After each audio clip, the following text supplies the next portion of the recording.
Okay, welcome. I'm delighted to be here and see friends again. As many of you know, this is perhaps my 10th time of having the opportunity to speak before this group. My first meeting was in 2001 in Niagara Falls when we were about 15 people in a little basement room.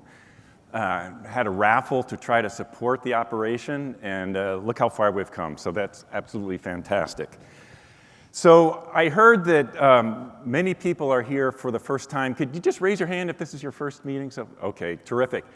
So knowing that we were going to have a lot of people for whom this is their first meeting, we decided to start off with a review of just what is periodic paralysis, which is the topic of the first talk. And just want to also say I have no disclosures to make. I'm supported by the PPA and some research grants, but have no industry contacts or conflicts for anything I'll be presenting today.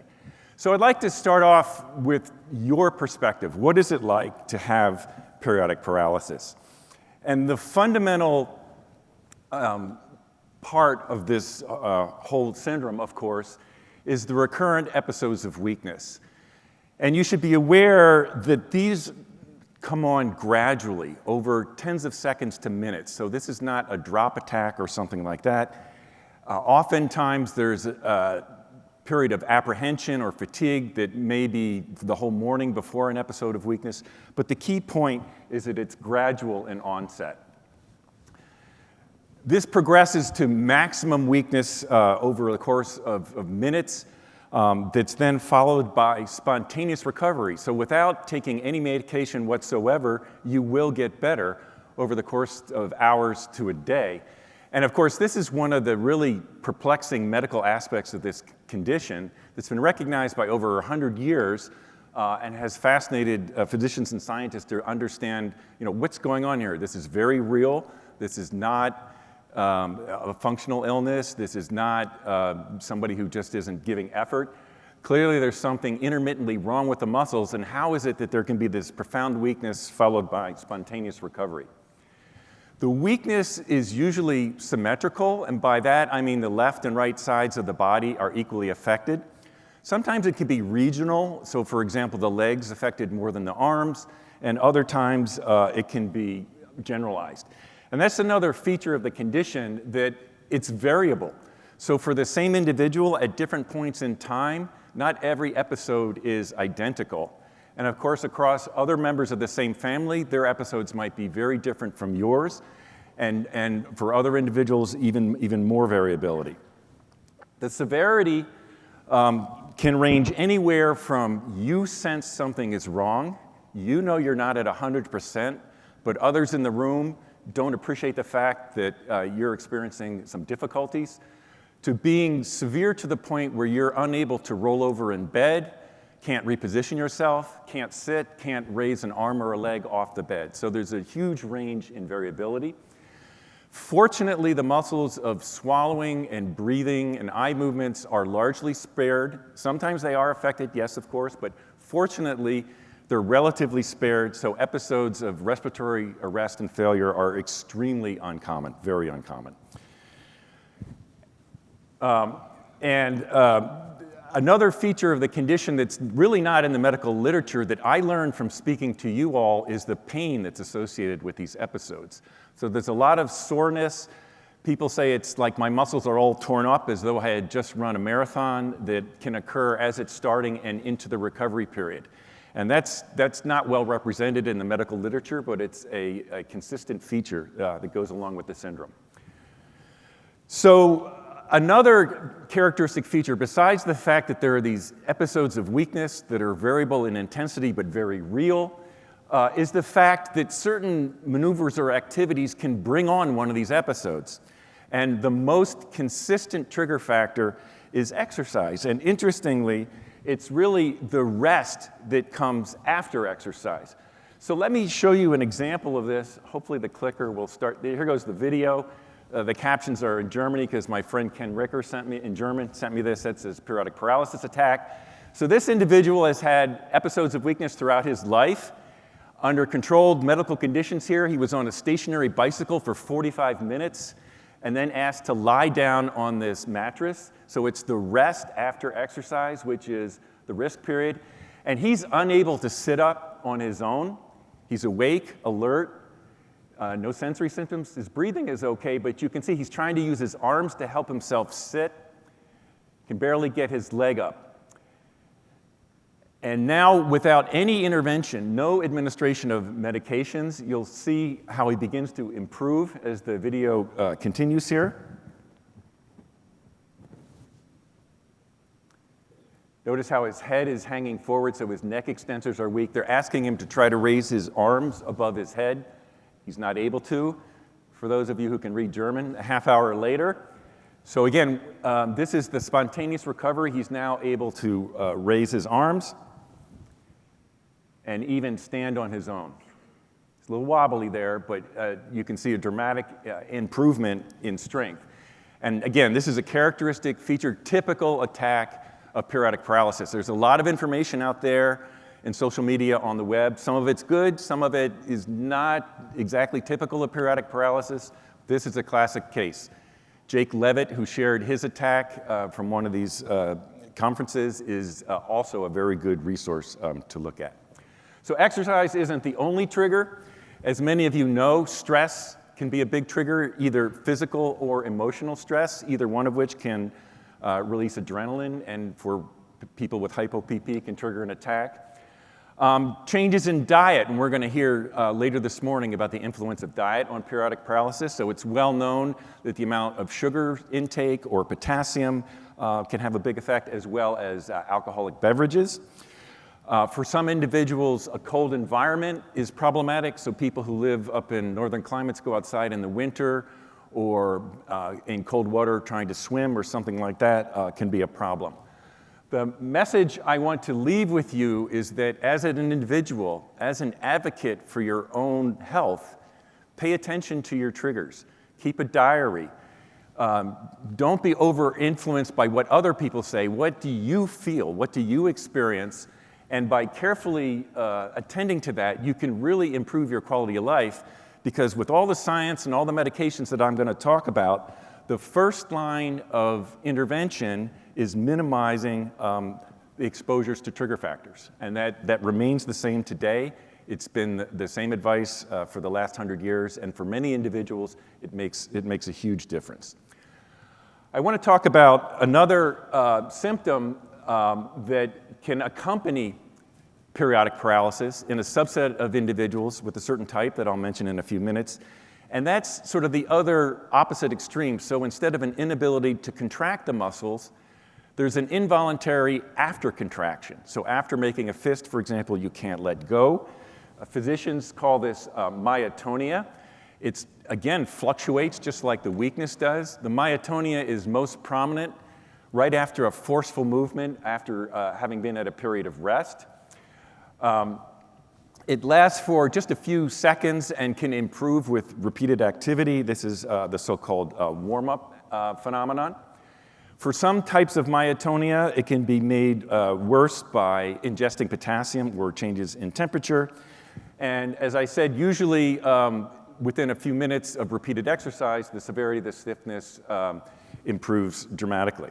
So here's an example, on the next video. This is myotonia that paradoxically worsens with repeated effort, which is why it's called paramyotonia from birth, paramyotonia congenita. And it's also exquisitely temperature sensitive. So this individual has had his right arm in a bucket of cold water for about 15 minutes. You can see he doesn't have paralysis. His muscle definition is good. He's able to raise his hands and close both fists. But then when asked to relax, he can't let go with that right hand where the muscles have been cooled. And you'll see he tries a couple of times. The physician even tries to forcibly open his hand. And it's this problem with involuntary persistent contraction that's a problem with the muscle, as occurs in periodic paralysis, not with the nerve. The other thing I like to point out is, as we'll be reminding you, periodic paralysis, primary periodic paralysis, is an inherited genetic disorder that affects muscle. But the manifestation of symptoms is a combination of that susceptibility, that inheritance, plus environmental triggers.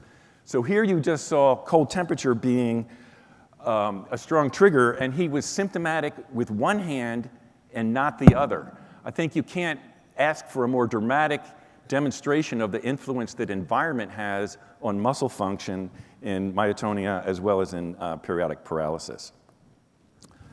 So another feature of all forms of periodic paralysis is the risk for eventually having weakness that's irreversible, that's slowly progressive, so-called permanent muscle weakness.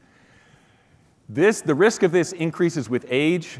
Yes, there are some cases where onset has even been in the 20s and 30s, but usually it's after 50 years of age or so. It's very slowly progressive, predominantly affects the large proximal muscles that are important for things like standing, walking upstairs, getting out of a chair, less so for movements of the hand or fine distal muscles. And curiously, the risk of developing permanent muscle weakness later in life does not clearly correlate with the intermittent episodic attacks that these individuals had earlier. So it does not mean that because you have severe or frequent attacks that you're necessarily going to get permanent weakness earlier or you're more likely to have it. So some individuals, in fact, their only manifestation of periodic paralysis was this late, slow, progressive weakness. And in fact, the diagnosis probably never would have been made except that other family members had repeated attacks that were clearly periodic paralysis. And so just by being able to put this in the context of the entire family, was it possible to make the proper diagnosis. So we'll talk a little bit about this. I'll be here through the whole conference to the end of the meeting. This is one of the biggest concerns of everyone, is the slowly progressive permanent weakness, and so we can talk more about that. So let me just jump a little bit. Those are what it's like to have periodic paralysis. And, you know, it's interesting to think about what's in a name, the name primary periodic paralysis. Primary in some context is replaced by familial, meaning genetic, and it runs in the family. And the adjective is used to distinguish the fact that this is an inherited form of muscle disease with episodic weakness, as opposed to muscle weakness that may come secondarily to other medical conditions. And we'll touch upon that a little bit today. So in primary periodic paralysis, there's a gene defect that's affecting muscle itself.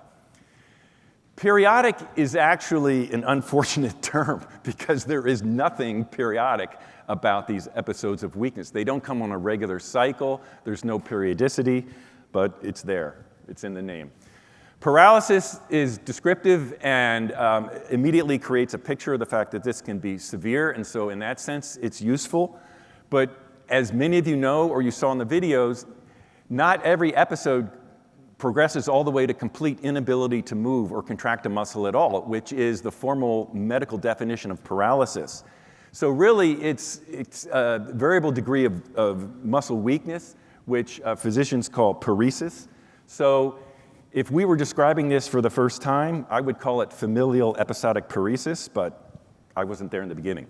So it's primary periodic paralysis, but just be aware of these terms and how, in some regards, they can be misleading. So I want to touch a little bit on the biology of periodic paralysis because it's interesting in that although there are many different types that I'll introduce you to in a moment, all of them share a common feature in terms of what's wrong with my muscle during an attack. So this is a micrograph, a view through the microscope. The pink cylinder is an individual muscle fiber, and the thin brown thread coming out of the top is the nerve coming to make contact with the muscle. The nervous system tells skeletal muscle when to contract. So in periodic paralysis, there's nothing wrong with the nervous system, with the nerve, with the way the nerve talks to the muscle. It's with the excitability of the muscle itself. So the whole sequence of events, when to go, when to contract, involves a release of chemical by the nerve ending, but then an electrical response of the muscle, an electrical wave that must travel down the muscle fiber to tell all the molecular elements that it's time to contract. So we can measure it. That's what that cartoon is, the little fine microelectrode we can put inside a muscle. And normally, for this excitation to happen, this graph on the vertical axis is showing the voltage. the membrane potential between the inside and the outside. So your muscle, all your excitable cells, muscle, heart, and nerve, essentially have little batteries of about 1/10 of a volt. And when it's time to signal to do something, contraction of the heart, contraction of the muscle, the voltage very rapidly becomes more positive, the upward movement of that black line, for just a brief fraction of a second, about 1,000th of a second, and then comes back down. And that's the sequence, the brief message that says, go, it's time to contract. What happens during an episode of periodic paralysis, regardless of which type you have, is at the set point, the battery is partially worn down. So, sorry, I don't have a pointer, but on that vertical axis, you see where the number 0 is. That would be when your battery is fully run down and discharged. So your battery partially runs down. You have an inability to maintain the normal voltage across the cell, and that renders your fiber unresponsive to the commands that it's time to go. It's time to have this electrical signal to tell my muscle to contract. And so that will occur for minutes and then reverses. That's how it's possible for spontaneous recovery. And this feature, again, happens with every form of periodic paralysis. So I have about 13 minutes left or so. So let me go through and mention the different types of periodic paralysis. So the one that we hear the most about, probably because the symptoms are a little bit more pronounced, and these individuals often seek medical assistance, is hypokalemic periodic paralysis. So hypo is a term meaning low. Kalemia means potassium in blood. So the potassium in the blood is frequently, not always, but frequently low during a spontaneous attack of weakness. So normally the blood potassium level is in a range of about 3.6 to 5.3 milliequivalents per liter. That's the concentration of the potassium in the blood. And in primary hypo-PP during an attack, it can be anywhere in the low 2s or low 3s. Again, often happens, but not always. When that occurs, that can be very helpful in making the diagnosis. Somewhat more consistent than the potassium being low with a spontaneous attack is the fact that if any events occur that would tend to lower the potassium in any of us. And again, patients with hypokalemic periodic paralysis, they don't have trouble maintaining total body potassium. It turns out, as you'll hear this afternoon, the potassium is just in the wrong place. But events that would lower the potassium in any of us, the blood potassium, such as eating a sugary sweet, which insulin release causes potassium to be taken up by cells. If you have stress and your adrenal glands release epinephrine and adrenaline, that will move potassium into cells. Severe vomiting or diarrhea will cause a big loss of potassium. So any of those events might trigger an episode of paralysis in someone with hypokalemic periodic paralysis. In hypo-PP, the episodes typically begin around puberty, which is later in life than some other forms of primary periodic paralysis, and continue throughout life. They tend to slow down a little bit in middle-aged, and as we mentioned, can sometimes be accompanied by permanent muscle weakness. Importantly, myotonia does not occur in hypokalemic periodic paralysis, and this can be a very important diagnostic clue because, as you heard a few slides ago, it's very important to distinguish what type of periodic paralysis somebody has, because minimizing exposure to risks is the first line of intervention. So for someone with hypo-PP, you want to minimize things that are going to raise the blood potassium. But sometimes it's not easy to make the diagnosis, and presence or absence of myotonia can be very helpful in that regard. And that comes up with the second form of periodic paralysis, the second to be discovered, which curiously is the exact opposite. So hyperkalemic periodic paralysis is again an inherited condition in which there are spontaneous episodes of weakness, often, not always, but often associated with elevated blood potassium level during an attack. So it'd be outside the normal range of 3.6 to 5.3, so your potassium might be over 5.5, even as high as 7 milliequivalents per liter. So actions that would raise the potassium in any of us, the serum potassium, such as eating potassium-rich foods, fasting. If you become acidotic, that can also cause potassium to come out of cells. All those events feed into the trigger factors for hyperkalemic periodic paralysis. Just about everybody with hyperkalemic periodic paralysis, if you look closely enough, there's some element of myotonia. For some people, the myotonia is very prominent. It can be temperature sensitive and paradoxically get worse with repeated effort. That's paramyotonia congenita, which completely overlaps with hyperkalemic periodic paralysis. But this can be very helpful, again, at distinguishing what type of primary periodic paralysis somebody has. And the episodes of hyperkalemic periodic paralysis begin a little earlier in life as compared to hypo-PP. That can be another clue in terms of distinguishing what type of periodic paralysis somebody has.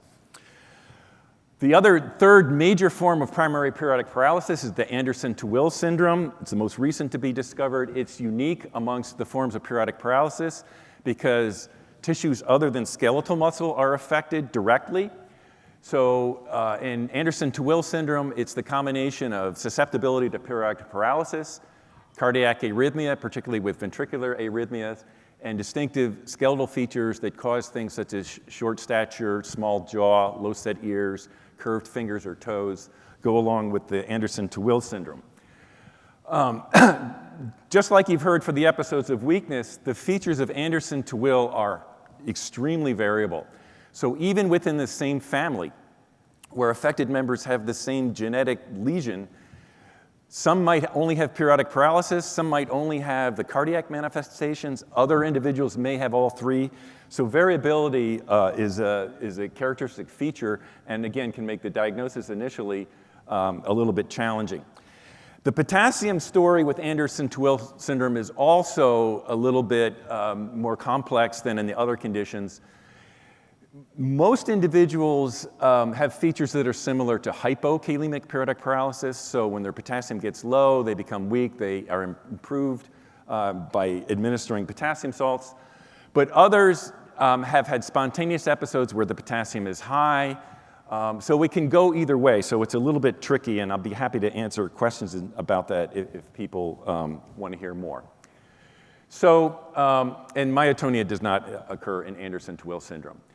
So when you think about these disorders, we've talked about the ones in the middle. There's really, I like to think of a whole continuum, a whole spectrum of inherited disorders of excitability of muscle that on one end, on the left side there, can cause abnormally enhanced excitability, which is the involuntary aftercontraction of myotonia, progressing through to the other side where there are episodes of failure of muscle excitability, which is periodic paralysis.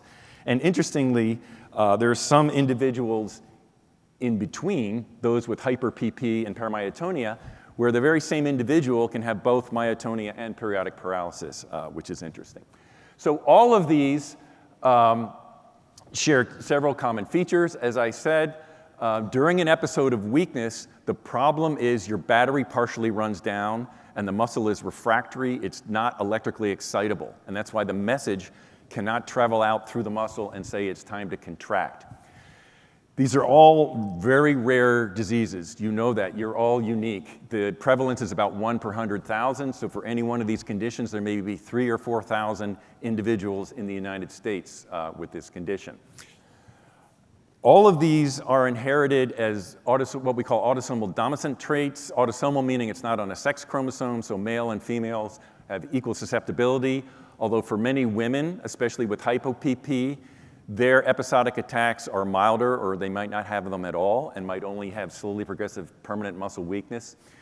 The other thing to be aware of is that in an autosomal dominant condition, you have a 50-50 chance with each child of passing on this trait, because you have 2 copies of each gene, one from mom, one from dad.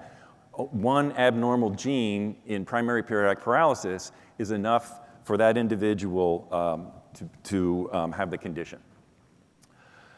And the other common feature is that except for Anderson-Tawil, these are all affecting ion channel genes that are selectively in skeletal muscle. That's why individuals with periodic paralysis, these gene defects, these electrical problems, do not also directly affect the nervous system or the heart, except for Anderson-Tawil syndrome. And so it's a little cryptic there, the designation, but on the left, myotonia congenita is a chloride channel problem, big group of different conditions that are all sodium channel problems. So as a medical scientist, it's really interesting to understand why mutations in one gene, the skeletal muscle sodium channel gene, can cause so many different clinical syndromes with variable presentation. Hypokalemic periodic paralysis can either be a sodium or a calcium channel defect, and Anderson-Tawil syndrome is a potassium channel problem. So I want to touch upon, because the InVitae test and a lot of other gene tests, I get a lot of questions about other genes that might influence the susceptibility to periodic paralysis. There are a few extraordinarily exceptional cases. So really the ryanodine receptor, which is a huge protein, it's the calcium release channel, because it's so big, by chance, there's a greater probability there'll be a variant in that gene than other genes. And there really have only been, to my examination, 4 cases of periodic paralysis in the entire world that can be attributable to a variant in the ryanodine receptor. And 3 out of the 4 were inherited in a recessive fashion, and there were other features of muscle disease, myopathy. So yes, these individuals had fluctuating weakness, but otherwise it was very atypical for periodic paralysis. So if you have features that are more typical of periodic paralysis, this would be an unlikely scenario for the cause of your symptoms. There was another mutation found in not a channel but a pump that sets up these differences in salts between the inside and the outside of the muscle. One patient in the world with a mutation in this pump causing periodic paralysis and also with seizures. So again, it was atypical. So again, happy to help you through this journey, but it's really the main genes, the SCN4A sodium channel gene, the CA-CNA1S calcium channel gene, and the KCNJ2 potassium channel gene are the 3 big players for primary periodic paralysis. So I have about 2.5 minutes left if I'm on time here. I know with the streaming, we need to stay on time. And I want to use the remaining time to touch on an interesting and controversial topic with regard to type of periodic paralysis, which is normokalemic periodic paralysis. So many individuals have episodes of weakness. You go to the emergency room, my potassium is normal. Your physician says, this can't be periodic paralysis, your potassium is normal. First of all, that's an incorrect statement, which we'll get into a lot this afternoon. But on the other hand, there's a temptation to say, oh, I must have normokalemic periodic paralysis because I keep going to the emergency room, my potassium is normal, but I am weak. Well, the whole story of normokalemic periodic paralysis started by this publication in 1961. So 2 physicians in the United Kingdom saw this large family. This is a family tree. Each row is a different generation. So there are 1, 2, 3, 4, 5 generations in this family. The filled symbols are affected individuals who had what they thought was an unusual form of periodic paralysis because the potassium tended to be normal. And so they wrote up this paper. Hey, there's a 3rd type of periodic paralysis, hypokalemic, hyperkalemic, and normokalemic. But when you look at the details in this paper, okay, some of the episodes come with rest after exercise or stress, that's fine. Some came with drinking a particular local beer, which was very high in potassium. And potassium loading caused weakness in some of these individuals. And so there was a follow-up 40 years later, once the genetic tools were available, and Mike Hanna's group in the United Kingdom found this family, showed they also have myotonia. So myotonia often goes with hyper-PP. And when they did the gene testing, this index family, 5 generations, this is the sine qua non, this is normokalemic periodic paralysis, that's the 2nd most common mutation in hyper-PP. So normal-PP is hyper-PP from my perspective. And there are other examples. There was a paper published by Bertrand Fontaine's group in France, a series of mutations curiously all at the same location. I apologize, it's cryptic. I have 15 seconds left. But they were 9 patients, but many of them had features of hyper-PP. And there are other descriptions of the T704M mutation.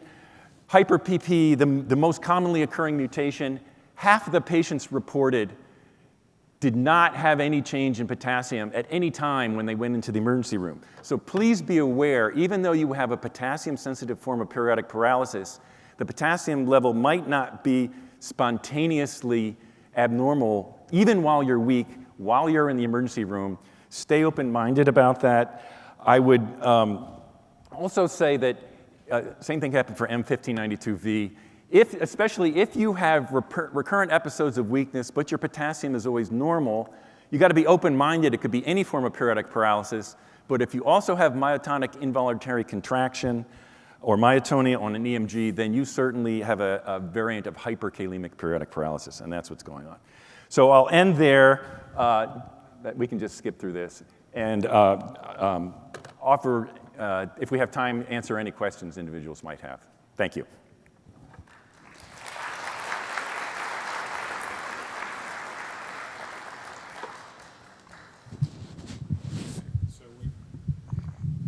So we do indeed have time for questions, and we've got a couple of systems that are happening simultaneously. One, if you can make it up to the mic, you're welcome to come up to the mic and ask your question. We're asking that all of them be kept within a minute so that we can do that. And we have about 15 minutes set aside after every speaker. You can write your question on a card and hold it up, and somebody will bring it up to me if that's easier for you. And then online, we're at Zoom and on Facebook live streaming, and so we're trying to focus the question asking on Zoom. That doesn't really affect you in the room, but for those that are listening. So please use that feature, and then I've seen a couple in Facebook, and we'll try to get those. So Dr. Cannon, thank you very much. Sure. And we'll start with this one from the audience. Are your references to normal potassium readings in emergency room with or without a tourniquet? Does that make sense? Yeah. So I'll repeat the question. So those cases in which potassium is normal in the emergency room, is that for blood draw with or without a tourniquet? And when this question is touching upon, and we'll go into this in detail this afternoon, is many artifacts can come into the measurement of blood potassium level, one of which is the duration in which the tourniquet has been on. Another is how difficult it is to withdraw the blood. If the red blood cells get burst open, the potassium can be artificially high. So I would have to say that in the majority of cases, that level of detail is not known. But I would follow it up with saying under very well-controlled situations where individuals were brought into the National Institutes of Health and watched for days and weeks, careful measurements have documented that it is clearly possible to have an episode of severe weakness, whether you're a hypokalemic or a hypo or hyper, and at that time your blood potassium is normal. And we'll go into this a little bit more this afternoon. All right, thank you. And we have a question here. Dr. Cannon, it's good seeing you again. Yeah. One of the questions I wanted to ask is, has there been any more research going forward, again, with the sodium? Like, I myself am hypo. I know some people are hypo that I crave sodium, had to have sodium. I sweat it out, and I have to replenish it. But then on normal days, I still would crave it. Then some people can't even touch salt, can't even do sodium. Has there been any research going forward with that throughout the years? Yeah. Great question. We have to think carefully about, there are many different salts, so potassium is one, sodium chloride is the other. And it was recognized many years ago by patients and their physicians that the amount of table salt you take in sodium chloride can influence risk of attack, susceptibility and attack. And so how can we make sense of this? We've been talking about potassium-sensitive clinical syndromes here. And what I can say is, first of all, it's a very consistent finding. Secondly, in our animal models, we can show that when you increase the sodium and you have hypo-PP, it actually puts you at risk because of the way the muscles respond to the salinity, which is called the osmolality of the serum increasing. So if you get dehydrated, either because of high sodium or high glucose, if you're diabetic, those turn on a sequence of events that lead to greater susceptibility. So many individuals, we advise them to hydrate, not get dehydrated with exercise, and be careful of salt. But we all have to be humble as medical scientists. When somebody comes up and says, I feel better when I take salt, we need to look into that and understand. But what I will say is, too much salt, being dehydrated, we have a good explanation, biomedical, for that piece of it.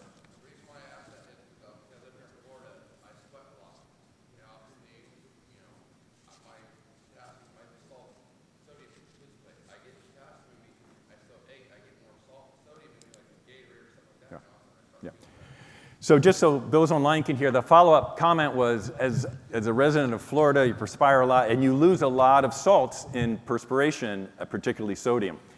And if your sodium you can get muscle cramps and strange things happening if your sodium gets low. So without knowing the exact numbers, I would certainly agree. And athletes, people who have to do physical work outside all day long often take salt tablets, and they will feel better. That's not related to periodic paralysis. That's because in any of us, if your sodium gets too low, you're going to start to get cramps and not feel well. So, yeah. Sure. All right, another question for the audience, from the audience. Are longer attacks, 2 days plus, a sign of permanent muscle weakness starting? My attacks used to only last a couple of hours or less, but as I've gotten older, they're lasting longer. I'm in my 20s. Yeah. Great question. So the question is duration of attacks, and as they get spaced out and longer, does that mean I'm approaching inevitable permanent muscle weakness? What I would say is there's a recognized pattern that with age over decades, the episodic attacks often are less dramatic, so the maximum weakness isn't as bad, but they last longer. They begin lasting days or even weeks. And what I can say is that's part of the natural progression and history. It's hard to say whether that is necessarily an indication of inevitable, very soon to be occurring permanent muscle weakness. And the reason I say that is because if you look carefully enough and quantify someone's maximum force and effort and follow them over time, many very good, well-qualified neurologists, Birch Griggs and others, say up to 80% of individuals with periodic paralysis will eventually have some element of permanent muscle weakness. So because it's such a high proportion, it's difficult to attribute any one feature to that risk because everybody is at risk. So it makes it difficult to be more specific. Thank you. Another question, is there a theory or physiologic reason why females are less symptomatic? Yeah, so that's a great point. The gender difference is most consistently observed for hypokalemic periodic paralysis rather than hyper. And this was identified in the 80s and very nice study out of the Netherlands. Teresa Link's huge family that ends up having the R528H calcium channel mutation in hypo-PP. And there the story was, this was even before gene testing. Many women in this large family never had a recognized, that's important, recognized symptomatic attack of weakness. And yet later in their 40s and 50s, they began to get permanent muscle weakness, difficult walking upstairs, and so forth. And so that was the origin of, there's a gender difference. Women tend not to have as severe episodic attacks. Again, once gene testing became available and you could really see who's at risk because who carries the mutation, that's been even further strengthened. And it can complicate the genetics and trying to think, does this trait occur in a pattern in my family that's consistent with being autosomal dominant, which is one of the criteria to establish a clinical diagnosis. And individuals might think, well, it skipped a generation or it doesn't make sense, but that's because the women didn't manifest symptoms, and it can make teasing that apart. I'll just finish up with saying that we have made 4 different mouse models, genetically engineered mouse models of periodic paralysis, one of which is the hypo-PP R528H mouse. It's the most common cause of periodic paralysis. And the female mice do not have as severe attacks as the male mice. So it's a very real biological effect that we just haven't had the time to get to the bottom of it. Okay, we've got about 8 more minutes and 5 more questions. We'll see how we do. All right, I'll go fast. In Anderson-Tawil syndrome, can potassium levels go both low or high in the same person? Yes, so there are reports of individuals with spontaneous attacks of weakness associated with either high or low potassium. It's happened. Okay, good. This is like rapid fire. Can you have more than one form of PP? No, so periodic paralysis, again, is a familial disease because of well-defined gene defects that impact the way ion channels behave.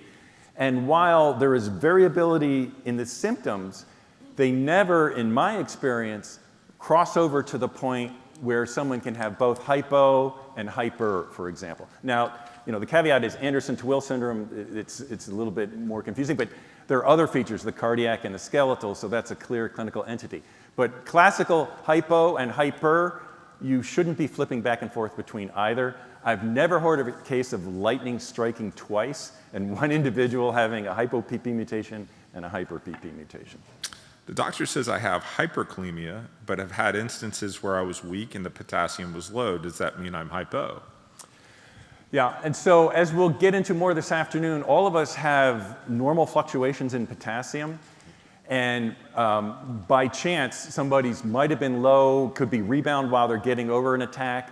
And so, there's a lot of focus on potassium because, early on, as doctors were trying to help patients and sort this out and were there really two different types, the only handle they had was the potassium. That was the only objective measure. So understandably, a lot of focus was placed on classification according to potassium, and it still is consistent, and it's very important in terms of management and minimizing risk. So all those features are key, but there's a lot of variability, and that's why relying on blood potassium alone is usually inadequate to confirm a diagnosis or exclude a diagnosis of periodic paralysis, and most emergency room physicians don't appreciate that. So. When talking about myotonia, does that include involuntary muscle contractions during attacks? Muscle contractions are usually 5 seconds to about a minute and only during attacks. Yeah. So myotonia fluctuates just like periodic paralysis. The fluctuation is very dependent upon recent level of muscular activity. What we tend to see is people with hyper-PP might begin to have more prominent myotonia as they're beginning to have an episode that's going to progress to weakness and paralysis. And then as they come out of the paralysis, their myotonia might be, again, more severe than baseline. But the myotonic stiffness and involuntary contraction eventually relaxes in 10 or 20 seconds, but it will occur again the next time you contract. But if you do it repeatedly, it warms up and eventually gets better. This gentleman has a question. Sure. Hi. I might pronounce these wrong. Looking at the neuromuscular junction point, when all this fires off as a sodium channel, if you have the ligand-gated channel first, where the acetylcholine hits, that sodium first goes down, and then you have the voltage-gated sodium channel. Do we know which channel, or is it both channels that are being affected? Yes. So great question. Let me help everyone. So when you look at the biology, the ion sodium plays many different roles. Sodium coming into the cell is what makes the voltage go more positive. And as you heard correctly, when the nerve talks to the muscle, it releases a neurotransmitter, a chemical, acetylcholine, which binds to a receptor. When that receptor opens, sodium comes in. Sodium is coming in, but that's not a sodium channel. That's the nicotinic acetylcholine receptor. When that sodium comes in, it starts to make the fiber become more positive, and that small voltage opens voltage-dependent sodium channels that then open and allow more sodium to come in. It's a positive feedback, and everything takes off. It's that second type, the voltage-activated sodium channel, that's the problem in both, primarily in hyper-PP, but also some rare cases of hypo-PP. Okay, and we've got about 3 more minutes. Just reminding the folks on Zoom that they can chat their questions in. We'll get through the ones that we can get. You'll be back twice more today, so I'll hold the ones that we don't get to this round and get them out to you at a subsequent. Is it common to have a hard time building up muscle mass due to limits in exercise tolerance? Yeah. So an interesting question. Should you be in a vigorous program of exercise, whether it's aerobic or trying to build bulk for someone with periodic paralysis? I would say that has to be tempered by your response. So I knew a young individual in Boston, a young guy who would go bench press, 260, 280, and because he was going to work through his periodic paralysis. But he would go home and rest on the couch afterwards, and his chest muscles would become flaccid and you don't want to do something like that, okay? So I advocate activity and exercise to tolerance. We talked on prior years of this conference, we're beginning to get some understanding about why exercise is a risk factor for triggering an attack. The punchline is stay well hydrated first, warm up, but most importantly, warm down after the period of strenuous exercise. So spend 15 or 20 minutes slowly walking, light exercise. That will help prevent one of these post-exercise triggered attacks of weakness. Some of my worst episodes have been related to the start of my menstrual period. Is this something you can speak to? So variation in risk of attacks in relation to the menstrual cycle has been reported many, many times, as well as changes with pregnancy. We heard a little bit earlier there's a gender difference. These are all very real. We don't have the exact handle on the biology of why that's happening, but individuals can take advantage of that knowledge to prepare and maybe adjust their medications in relation to their cycle to try to get better protection. But it's certainly a frequently reported phenomenon. Let me end on this one because I think it might be a short answer for you. What kind of specialist should I see for hypo? For any form of periodic paralysis, I advise you to go to a neurologist, and in particular look for someone who's qualified in neuromuscular medicine, because neurologists deal with stroke, Alzheimer's, epilepsy, all kinds of things, but there's specialty training in neuromuscular disease, and those individuals will be familiar with the diagnosis and management of periodic paralysis. Thank you so much. Thank you, Dr. Cannon. Thank you. If you would like to know more about periodic paralysis, visit periodicparalysis.org. And if you enjoyed this video and want more, hit that like button, subscribe to our channel, and hit that bell so you don't miss any future videos. It really does help spread the word. You can view other videos about periodic paralysis by clicking the thumbnails to the right. If you have questions, just leave a comment below or reach out to us on social media. We'd love to hear from you.